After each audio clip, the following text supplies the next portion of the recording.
Pek sevinirim bugün seni görmeye. Videoda aramızda var 7-8 bin yakın kilometre. Ama gene de buluşabiliriz, gene de laf edebiliriz kendi insanlarımızla. Hangileri gago işi bilir, gago işi sever hem de zanatlanır lazımlı işlerle. Hoş geldin. Hoş bulduk. Bilmiyorum ne kadar doğru söyleme, videoda laf ederken hoş geldin. Daha iyi olacaktı buluşalım burada Moldova'da, stüdyoda ama gene bu kolaylıklara iyi ki var onlar da böyle buluşabiliriz, laf edebiliriz. Sen kendin ben doğru tutarsam aklımda Bağırçı köyündensin. Doğru, ben Bağırçı köyündeyim. O çadırın Gongaz'ın ortasında bulunuyor. Bu çok şaşılacak bir iş. Hani bir küçük köyden böyle anılmış güzel müzika adamları büyür, çıkar hem de işler burada. Acaba bir müzikantın küçüklüğü nasıl geçti küçük köyde bize anlatabilir misin? O kadar da büyük müzikant değilim. Ama geçti ince hepsi uşakla beraber çıkardık oynayışlara. Çok vakitim yoktu. Benim annem hep eve çağırırdı. Al kemençeni de lan oynasın, lan öğrenesin her gün. Ondan yoktu pek çok vakitim hani ince hepsi uşaklar ben bunu pek beğenmedim hani. Niçin hepsi uşaklar çıkıyorlar oynama ben lan oturayım nasıl oynayayım kemençeden öğreneyim okula değil nasıl. Ondan başka bir şey çok hani değişik başkasından yoktu. İnce hepsi. Acaba bu soruya buldun mu cevap? Niçin ben lazım öğreneyim? Açan biberler sokakta oynarlar. Şimdi bu cevap benim böyle her şeyimde bu cevap benim büyük bukvalarla böyle benim yaşamımda duruyor. Ne yaptı bana deni benim annemle babam. Hani görüyorum çok değişik işler hangisine değiştirdiler beni. Kendimi elimde tutmak, her gün lam oynama, var vakit oynama deni, var vakit okuma deni, var vakit uyuma deni. Beni küçükten öğrettiler hani her şeyin var kendi vakıdı. İnci Salaman dedi. Beni böyle öğrettiler. Ondan için görüyorum çok yardım oldu bana. Bu güzel açan babalar, analar verirler küçükten terbiye uşaklarına, terbiye ederler onları. Şimdi dedin anan, baban, anan daha çok söyledin ki anan çırardı eve, kemençeyi al, öğren. Anan mı sana bu sevgiyi müzikaya koydu? Yoksa senin vardı, gene de vardı havizin mi? Nereden bu sevgi müzikaya peydalandı? Yoktu böyle hani ben istemeyim oynama kemençede de benim annem bana hep sen lazım oynasın. Ben isterdim daha çok oynama sokakta uşaklarla ama ben pek beğenirdim oynama kemençede de. Hem etmeden açan başladım ben oynama kemençede. Ben daha oynamadan geldim anneme de dedim ben gördüm televizyonda ince büyük orkestra oynayı. Ben pek isteyim oynamak kemençede. Onlar böyle iyi bilmiyorum kemençe oysa ama bakınca piyano ıslah olacaktı. Ben piyanoyu beğenirim ama kemençeyi daha çok severim. Ondan piyano da istemiyorum. Dedim yok say istiyorum kemençede çalma. İyi tamam o zaman. Da verdiler beni. Ben gittim. Da yoktu öyle bir de gün hani ben diyeyim annem ben başka istemiyorum oynamak kemençede. Yoktu öyle. Ama müzikaya sevgin neden? Sadece ondan hani gördün televizyonda bilirden mi? Sevgim Allah'tan bana geliyor. Sadece Allah'tan. Nice dedin bu sana Allah'tan bir sevgi müzikaya. Biliriz hani her bir iş başlar uzaklardan. Dedelerden kimse severse o geçer uşaklara, unukalara. Var mı silsilede müzikayı seven adamlar? Benim bütün ailem seviyor müziği ama birisi hani çeyitsin bu işle заниматься olma çok vakit yok öyle yani profesyonel. Olmadı kolaylık, başarma olma büyük bu dolayda. Öyle mi? Evet. Yoktu öyle kolaylık. Lazımdı işleme, para kazanma, aileye, işte başka işe. Sadece var bir vardı benim babanın babası deden. Dedenin kardeşi. Dedenin kardeşi çok vakit geri gitmişti Türkiye'ye öğrenmeye. O zaman olmuştu böyle bir onda kolaylık. Yardım etmiştiler ona. Da orada büyük adam olmuş Türkiye'de. Etmiş yapma, kompozisyonla yazma, türlü müzikala çalışmış prezidentin orkestrasının çok severmişler onu üniversitede. Ama bende yoktu böyle bir kolaylık. Hani ondan buluşma, tanışma çok vakit geriydi. O ölmüş 60. yılda da. Ondan bende yoktu öyle böyle kolaylık. No biz tanıştık onun kızınla da şimdi görüşeriz, bilişeriz bekle. Demek ki var Senseleden müzikayı seven adamlar. Bu sana Senseleden gelen bir vergi, bir talant hem de Allah'tan bir sevgi müzikaya.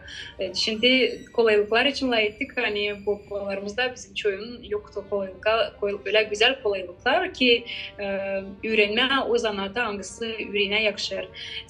Sen bunlardan dedin Bağırçı köyünde, küçük bir köy. Sana nereden kolaylıklar? Nerede öğrendin? Ben çeşittim öğrenmeye çadırda. Sonra ben geçtim Kişinev'a.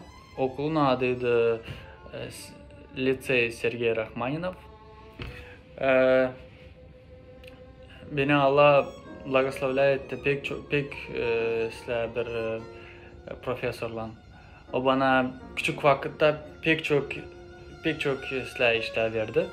Hani değiştirdi benim bütün yaşamamı. Değiştirdi bakışımı hem de benim yerlerimi kemençede çalma, benim kulaklarımı üretti doğru işitme, doğru görme müzikayı, nasıl onu göstermeye insana. Her şeyi o beni üretti. Yani çok işlerle ne ben şimdi yaşarım, hep getirdim aklıma onun laflarını. Çok o bir yaşlı insan, 86 mı böyle şimdi o nasıl yaşında. Da ondan o beni pek çok işler öğretti. Da o beni hazırladı. O pek isterdi ben gideyim neresi büyük yerlere. Derim onun studentları New York'ta, London, Germanya, her büyük şehirlerde oturuyla büyük orkestrada. Da o pek isterdi hani o görerdi hani ben de çalışıyorum. İsteyelim neyse olsun ben de kemençeyle. Da o benden pek çok çalıştı. Yaptı hepsini yani ben neyse yetişeyim de böyle.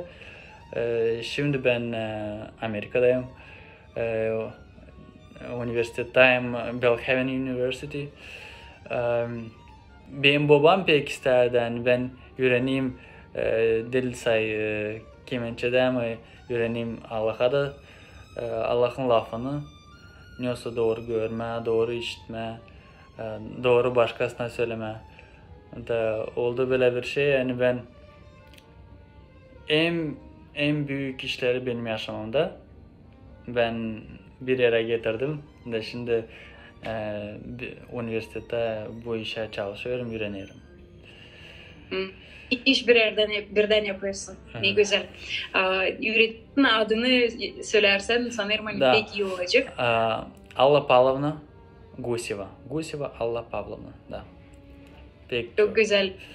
Şimdi hangi kariyeranın hangi basamağında bulunarsın? Şimdi ben de çok vakit veriyorum öğrenmeye. Şimdi benim yarım yaşamam уже. Hep öğreniyorum. Bulunuyorum Belhaven University, benim ilk yılım. Oynarım Mississippi Symphony Orkestra, bizim şehrin orkestrası. Hem var öğrenicim. Hangisine yardım ederim. Ona da anlasınlar, görsünler nasıl hem de neo müzika. Demek ki hem öğrenirsin hem de üreticilik yaparsın. İkisi bir yerden. Ben bir şey anladım. Hani açan kimisi yüredeysin daha kolay kendini anlama bu işleri. Da o bana ben yürederim başkasına ama bana yardım ediyor daha çok.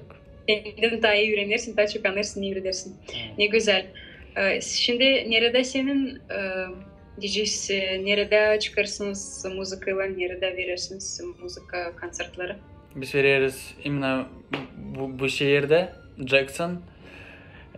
Osa başka yerlerde bütün ştatta, bütün Mississippi'de biz gezeriz orkestrayla. Veririz çok konsertler imna Mississippi Sinfoni'nin. Osa veririz bizim okulun orkestrasından. Hem de var da veriyoruz 2 skripka, 2 kemençe, bir alt hem de violonçel. Güzel, ne güzel. Şimdi sen öğrenici olarak bu Mersin'de öğrenirsin. Acaba var mı havezin dönmek yeri Moldova'da hizmet etme? Benim var avezim çalışma bizim insana değini. Benim var avezim çalışma benim köyüme değini, benim aileme değini. Bilmiyorum nasıl ben bunu yapacağım. Düşünüyorum bu işi. Ama şimdi yardım ediyorum. Sadece ben buradayım. Da neyim buradan var. Yollarım Bağırçı'ya, Moldova'ya. Da yardım ederim. Bilmiyorum müzikayla mı, lafla mı, nasıl ben görüyorum yaşamayı mı. Bana geliyor bu da yardımlık. Del sadece yani döneyim geri. Ama bu işi bilmiyorum. Ondan yok nasıl söyleyeyim. Döneceğim olsa dönmeyeceğim. Yaşamak belirleyecek. Ama senin kendi havizin var da bu artık İslam. Sanırım hani olacak kolaylıklar geri dönmediğiniz üzere Moldova'ya genç kişiler, talantlı insanlar lazım. Doğru. Sen bilirsin ki bir işte olmadığını profesyonel master işi bilmediğinizle lazım olsun prensiple yaşamakta. Doğru mu? Sende ne söyle prensipler var hangilerini sen kullanırsın müzikayı öğrenmediğini, daha iyi olmadığını bu orada. Hem de var necime o prensipleri kullanmaya yaşamın başka dolaylarında da. Çok prensipler ne ben tutuyorum şimdi benim yaşamımda. Onlar geldi benim profesörümden. Oysa geldi benim babamdan. Benim babam pek çalışkan adam, yani dürüst. Da o beni öğretti pek çok silah işlere. Hani neylense çeyit, sen yelcim çeyittin çalışma. Sen bu işi lazım getirirsin bitkiye. Ben yok nasıl başlayayım da sonra bırakayım neyse. Ondan naverna pek büyük bir prensip yaşamama. Hani neyse çeyittiysin onu getir bitkiye. İstemezsin getirme bitkiye, çeketme, başlama bu işle. Neye ben öğretti benim profesörüm okuldan öğretti hani yakışmaya bıraşık oynamak kemençede.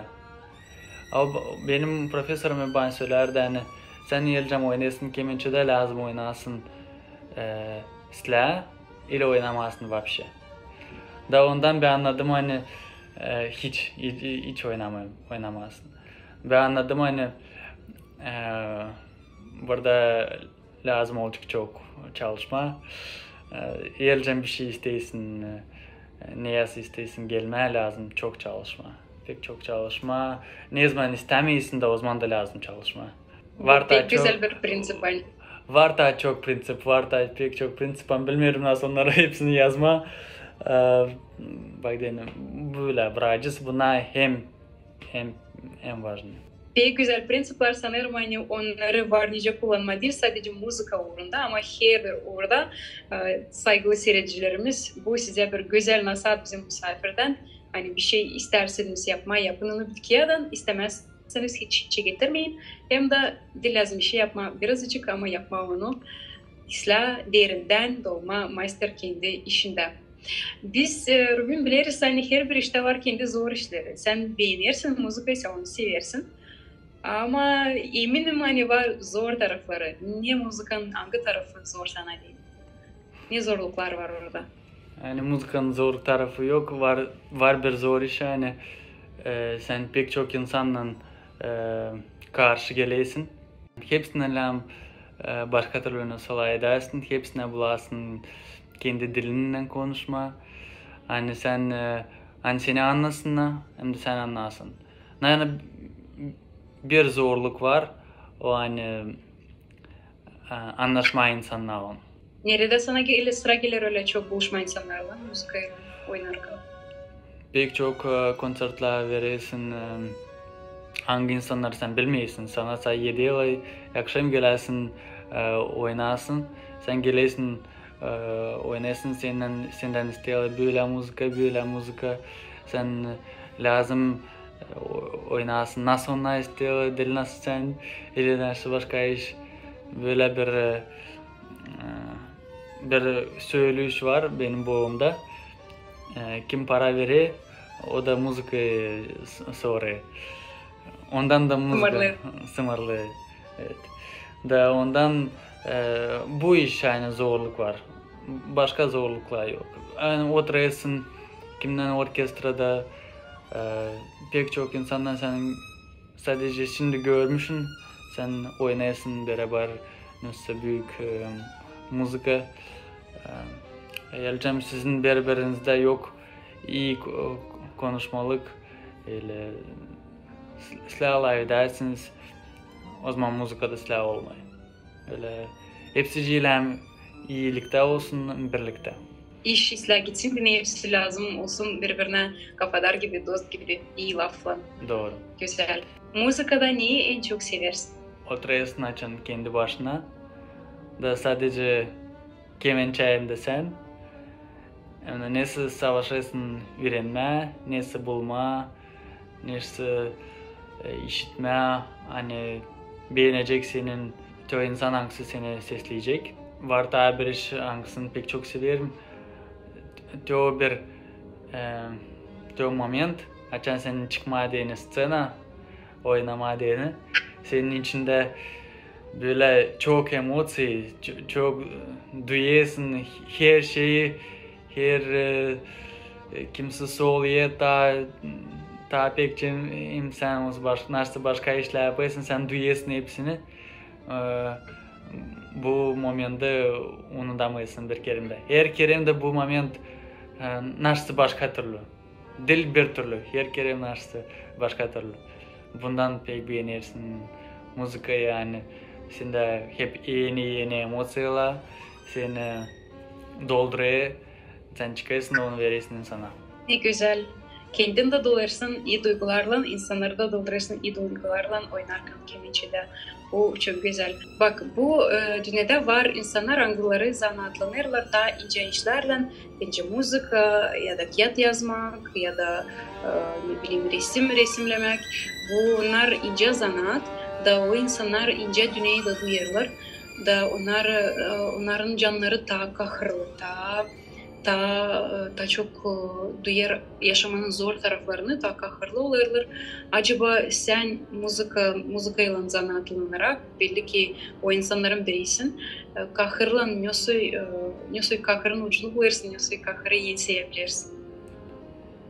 Yani bilmiyorum ne kadar bu söyleyiş doğru. Bazen ben böyle işler duymuyorum, hani çok kahırlı olayım. Nasıl başka işler. Bilmem benim yaşamam pek kolay. Ondan hani Allah benim yanımda da ben bilirim kime bir zorum olarsa ben bilirim. Hani Allah bile ben zorumu da ben yok ne işi bu işi düşüneyim. Yok ben düşünmüyorum bu işi. Ben bileyim benim Allah'ım benim düşünüyor benim zorumça. Ondan belki ben çok işittim istoriya nasıl başka müzikantlar, büyük müzikantlar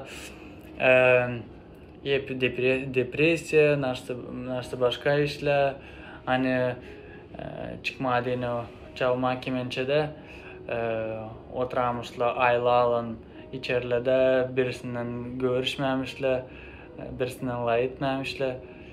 Ama ben derim öyle insanlardan. Bana yok naşı içi atılmaya insanlardan da oturmak kendi başımda sadece de görmek kendimi. Ben bileyim hani nasıl da zor olası benim var Allah'ım hem de benim yanımda var karım hangisine ben varınca nasıl anladığım o bana anlatacak da biz birbirimize yardım ederiz. Ondan bende yok böyle şeyler yani çok kahırlı olsun eli nasıl ben nasıl bunlardan çıkayım pek zor bu kahırlıdan bende hepsi. Varsa kahırın o kahırlardan nasıl çıkarsın ama sen bu bu soruya artık verdin cevap. Hani var Allah, sen umudunu koyarsın Allah'a da bu yüzden kahırlanmıyorsun ziyade. Bu halizden bir güzel nasip. Çünkü insanın varkana inanıyor, varkana umudu. O daha az düşünür, daha az kasavetlenir da yaşamasını mutlu hem dolu bir yaşamak. Sencesine yaşamanın en büyük kahırı algısı. Yani çok zor senin bu soruları. Bütün yaşamımda bir soruş var. Bir düşünmek. Hani nasıl olacak? Açan benim annemle babam görecek. Benim bu en büyük kahırım. Düşünüyorum sadece bu işi. Hani dileni ben insan çok insandan hani çok prost düşünür ama hep düşünüyorum hani nasıl ben yaşayacağım etadır açan benim annemle babam görecek. Bu benim en büyük kahırım. Bu halizden zor bir düşünmek, ağır bir düşünmek. Çünkü doğrudan hani analarımız, babalarımız da yıldan ihtarlar da o vakit yaklaşır ki bu yerde biz Hristiyan olarak umudumuz bitmer. Bizim var umudumuz hani biz buluşacağız göklerde. Da bu yüzden kaybetmeyelim kendimizde inanı, kaybetmeyelim umudu, yaşamın havezini kaybetmeyelim bir kimseyi kaybettiğine yaşamakta. Dedin bu soru zor. Soracağım bir kolay soru. Yaşamakta seni en pek ne sevindirir? Şimdi benim yaşamımda beni pek sevindirir. Açan benim yanımda benim karım Rebecca hep güler, neyse sevinir. Bu beni hem çok sevindirir. Şimdiden ettik hem de çok kere işittim. Söylersin hani Hristiyan inancıyım. Acaba Allah'ı nasıl buldun, nasıl bu yola çıktın? Beni Allah pek iyi sözledi. Hani benim hep daha küçüklüğümden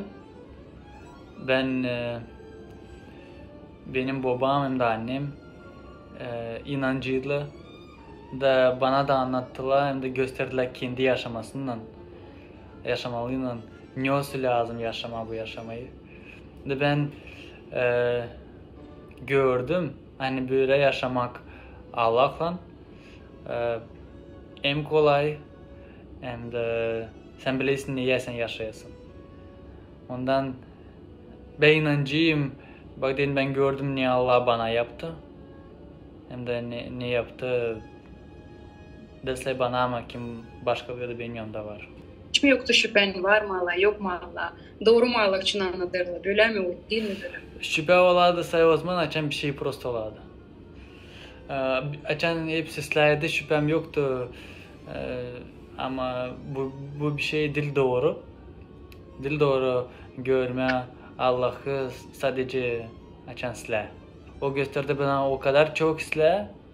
Hani bende kalmadı vakit şüphelenme Allah'ta var mı yok mu?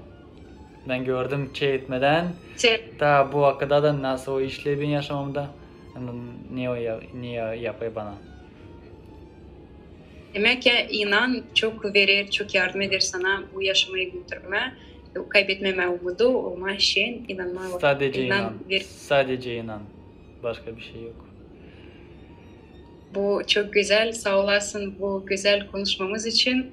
Sanırım hani bizim seyircilerimiz de anıları bulunur. Zor kahırlı vakitlerde işiterek bu lafları anlayacaklar. Hani inan o büyük yardım, inan o büyük umut. Sağ ol Rovim, hani bizimle bağlantıya çıktın. Laf edebildik, buluşabildik, öğrendik Tazi'de senin için. Size de çok sağ ol. Sağ ol Allah'la. Kalın Allah'ım.